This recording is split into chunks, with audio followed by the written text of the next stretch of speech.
पर drugs factory मिलने का मामला सामने आया है। 3 पुलिसकर्मियों पर गाज गिरी है। रामसर थाने के हेड कांस्टेबल सहित 3 को निलंबित किया गया है। एमडी बनाने की फैक्ट्री मिलने के बाद एक्शन में पुलिस है। कल से बाड़मेर में डेरा डाले हुए हैं आईजी। तो फिलहाल बड़ी खबर आपको दे रहे हैं, 3 पुलिसकर्मियों पर गाज गिरी है। बाड़मेर ड्रग्स फैक्ट्री का ये पूरा मामला है। 3 पुलिसकर्मियों पर यहां पर गाज गिरती हुई नजर आ रही है और ये पूरी फैक्ट्री का भंडाफोड़ जो है वो किया गया है। रामसर थाने के हेड कांस्टेबल सहित 3 निलंबित किए गए हैं।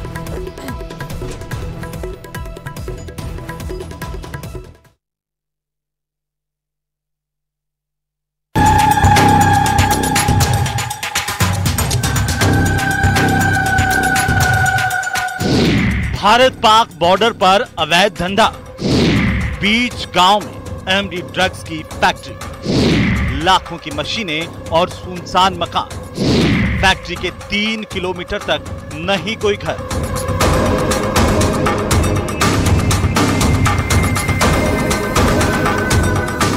सुनसान इलाके में बने इस मकान को देखिए। किसी सरहदी इलाके के बंकर की तरह दिखने वाला ये मकान अवैध फैक्ट्री का सबसे बड़ा ठिकाना है। भारत पाक बॉर्डर पर सबसे बड़ा अवैध धंधा चल रहा था। बाड़मेर में सुनसान जगह पर धोरों के बीच ड्रग फैक्ट्री पकड़ी गई। राजस्व खुफिया निदेशालय डीआरआई ने स्थानीय पुलिस की मदद से जिले के रामसर थाना इलाके में चल रही ड्रग की फैक्ट्री पर दबिश दी। इतना ही नहीं, मामले में एक व्यक्ति को भी डिटेन किया गया है, जिससे पूछताछ जारी है। खेत में बने मकान पर टीम ने कार्रवाई की। टीम को जनरेटर के साथ मशीनें मिली। मशीनों को लेकर एक्सपर्ट बुलाए गए। फैक्ट्री में एमडी ड्रग बनाया जाता था, जिसे राजस्थान के प्रमुख शहरों समेत देश भर में सप्लाई किया जाता था।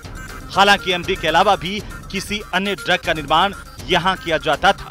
इसकी जांच भी की जा रही है। मामले को लेकर डीआरआई ने अभी तक आधिकारिक बयान जारी नहीं किया है। जानकारी के मुताबिक खेत में बने कमरे और ढाणी में एक जनरेटर, ड्रग्स की फैक्ट्री की मशीनें और केमिकल समेत अन्य सामान मिला है।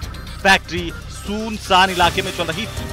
करीब 3 किलोमीटर के आसपास कोई भी ढाणी या घर नहीं है। बताया जा रहा है कि एमडी ड्रग्स बनाने वाला रैकेट महीने में 2-3 बार इस फैक्ट्री पर आता था और ड्रग्स बनाकर महाराष्ट्र तक पहुंचाते थे। वहीं इस एमडी के मुख्य सरगना सांचौर इलाके के रहने वाले बताए जा रहे हैं और वहीं पर ज्यादा माल होने की संभावना है। तो टीम जानकारी में जुटी हुई है। न्यूज़ 18 राजस्थान के लिए बाड़मेर से प्रेमदान देथा की रिपोर्ट।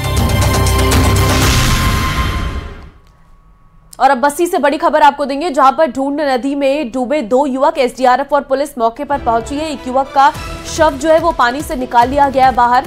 दूसरे युवक की टीम तलाश कर रही है। ढूंढ नदी में नहाने आए थे दोनों युवक। कानोता इलाके की ढूंढ नदी का ये पूरा मामला बताया जा रहा है। तो एक युवक का शव तो पानी से बाहर निकाल लिया गया है, लेकिन दूसरे युवक की तलाश जो है अभी भी टीम के द्वारा की जा रही है। ढूंढ नदी में नहाने आए थे दोनों युवक, जहां पर डूबने से मौत बताई जा रही है। फिलहाल एक का शव बरामद कर लिया गया है।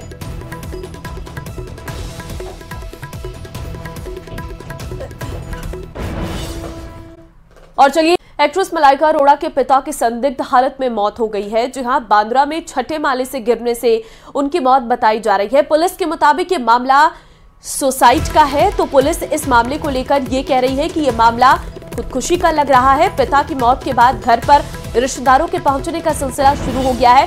कुछ देर पहले सुहेल खान और सलीम खान मौके पर पहुंचे। अर्जुन कपूर भी मलाइका के घर पर पहुंचे हैं और फिलहाल मलाइका क्योंकि पुणे में थी, वो भी दिल्ली पहुंच गई है। और बताया जा रहा है कि मलाइका जो है अपने पिता की मौत के बाद सदमे में चली गई है और परिवार वालों से उन्होंने मुलाकात भी की है और फिलहाल वो अपने परिवार के बीच मौजूद है। लेकिन ये सच में अपने आप में एक बड़ा हादसा है और परिवार के लिए इसे सहन कर पाना मुश्किल ज़रूर है। बताया जा रहा है कि छठे माले से गिरने से मौत हुई है।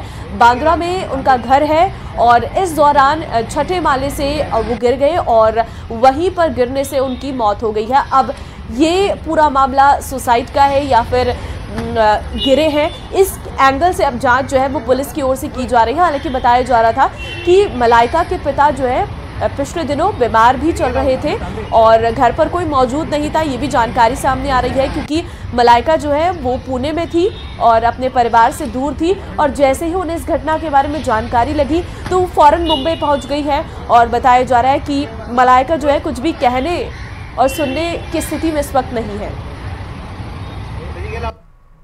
सर, घर में कोई और बातचीत में कुछ निकल कर आया, मेडिकल इशू हो या पारिवारिक कुछ ऐसे प्राथमिक बातचीत? जी, अभी टीम्स हमारी पहुंची है, फॉरेंसिक टीम्स भी आई है, जो फॉरेंसिक इन्वेस्टिगेशन है वो भी चल रहा है। बॉडी अभी आगे जो है इंक्वेस्ट और पोस्टमार्टम के लिए जा रही है। We are investigating everything in. अभी तक क्या खुदकुशी है? अभी तक क्या खुदकुशी है कि आपको संदिग्ध भी कुछ मिला है? प्राइमा फेसी ये खुदकुशी लग रही है। We are doing further investigation. वजह क्या बताया गया? We are conducting further investigation. Film अभिनेत्री और मॉडल मलाइका अरोरा के पिता अनिल अरोरा ने आज मुंबई के बांद्रा वेस्ट इलाके में, जहां पे वो रहते थे, 6ठी मंजिल से कूदकर खुदकुशी कर ली है। हालांकि पुलिस ये जांच कर रही है कि आखिरकार खुदकुशी की वजह क्या है, लेकिन जिस तरीके से ये खुदकुशी की गई है उसके बाद मुंबई पुलिस और फॉरेंसिक की टीम जो है वो मौके पर पहुंची हुई है, तफ्तीश कर रही है, जांच कर रही है और एफएसएल की टीम भी यहां पर मौजूद है, क्योंकि मामला थोड़ा हाई प्रोफाइल है, इसलिए पुलिस हर एक एंगल में जांच कर रही है। आपको बताना चाहेंगे कि आयशा मनोर, ये जो बिल्डिंग है उसकी 6ठे माले पर मलाइका अरोरा खान के पिता अनिल अरोरा अपनी पत्नी के साथ रहते थे।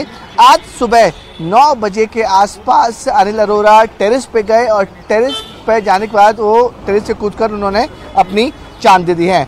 जो आप स्पॉट देख रहे हैं जहां पर एफएसएल की टीम मौजूद है और मुंबई पुलिस की जो टीम मौजूद है जो जांच कर रही है, उस स्पॉट पर अनिल अरोरा की बॉडी गिरी थी। और चलिए, जम्मू कश्मीर से बड़ी खबर आपको देंगे, जहां पर आतंकियों और सुरक्षा बल के बीच मुठभेड़ की खबर है। जम्मू कश्मीर के उधमपुर में मुठभेड़ जारी है। सुरक्षा बल ने जैश के 4 आतंकियों को घेरा हुआ है। तो फिलहाल यह अहम खबर से इस वक्त आपको रूबरू करवा रहे हैं, जहां पर आतंकियों और सुरक्षा बलों के बीच में मुठभेड़ इस वक्त जारी है। उधमपुर का ये इलाका बताया जा रहा है जहां पर मुठभेड़ चल रही है। फिलहाल जो सुरक्षा बल है उन्होंने जैश के 4 आतंकियों को घेरा हुआ है। जम्मू कश्मीर के उधमपुर का ये इलाका है जहां पर ये मुठभेड़ हो रही है।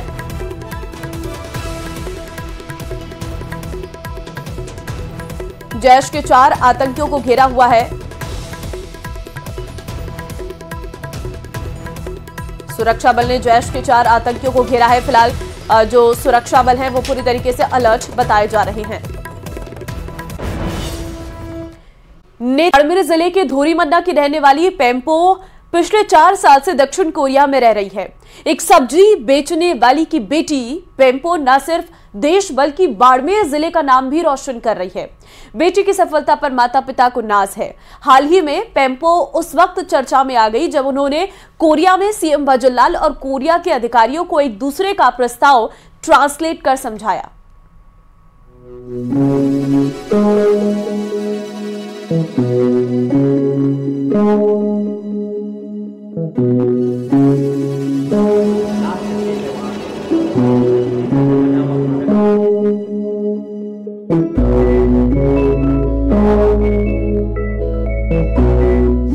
बाड़मेर की बेटी का दक्षिण कोरिया में नाम, माता पिता को बेटी की सफलता पर नाज। बाड़मेर के साथ रोशन कर रही देश का नाम। पिछले 4 साल से बाड़मेर जिले के धोरीमन्ना की रहने वाली पेम्पो दक्षिण कोरिया में रहकर पढ़ाई करने के साथ नौकरी कर रही है। सब्जी बेचकर बड़ी मेहनत से भीखाराम प्रजापत ने अपनी बेटी को इस मुकाम तक पहुंचाया। पेम्पो एक बार फिर सुर्खियों में है। दरअसल सीएम वजूलाल शर्मा के कोरिया दौरे के दौरान पेम्पो ने उनसे मुलाकात की। राजस्थान में निवेश के लिए सीएम बड़ी बड़ी विदेशी कंपनियों से चर्चा कर रही हैं और इसी चर्चा के लिए पेम्पो ने दोनों देशों के बीच मध्यस्थता का काम किया है। दरअसल अंतर्राष्ट्रीय भाषा की ट्रांसलेटर पेम्पो ने कोरिया कंपनी के अधिकारियों को सीएम वजूलाल शर्मा के प्रस्ताव को ट्रांसलेट कर समझाया। इतना ही नहीं, दक्षिण कोरिया के अधिकारियों के प्रस्ताव को भी सीएम वजूलाल शर्मा को समझाया। मंत्री और मुख्यमंत्री महोदय जी का वहाँ पेम्पो से भी मुख्यमंत्री महोदय से मिलना हुआ और इस भाषा परिवर्तन को लेकर इस बारे में भी उनके पेम्पो और हमारे मुख्यमंत्री महोदय जी से आपस में वार्तालाप हुई। माता पिता ने अपनी बेटी की पढ़ाई के लिए जितना संघर्ष किया, बेटी ने भी उनको उम्मीदों पर खरा उतरने का काम किया है। पढ़ाई में हमेशा अव्वल रहने वाली पेम्पो आज दक्षिण कोरिया में एक अच्छी कंपनी में जॉब कर रही है। पेम्पो कोरियन भाषा और हिंदी भाषा के साथ अन्य भाषाओं में भी पारंगत है और प्रदेश के विकास में पंख लगाने के लिए उन्होंने विदेशी कंपनियों से चर्चा में महत्वपूर्ण भूमिका निभाई। परिवार के मुताबिक पेम्पो कंपनी की तरफ से भारत और दूसरे देशों से संबंधित व्यापार का काम देखती है। 4 सालों बच्ची मार रही है कोरिया।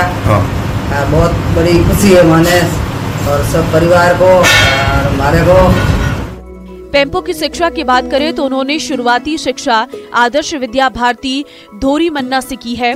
8वीं से लेकर 12वीं तक की पढ़ाई मरुधर विद्यापीठ धोरीमन्ना से की, फिर झारखंड सेंट्रल। और चलिए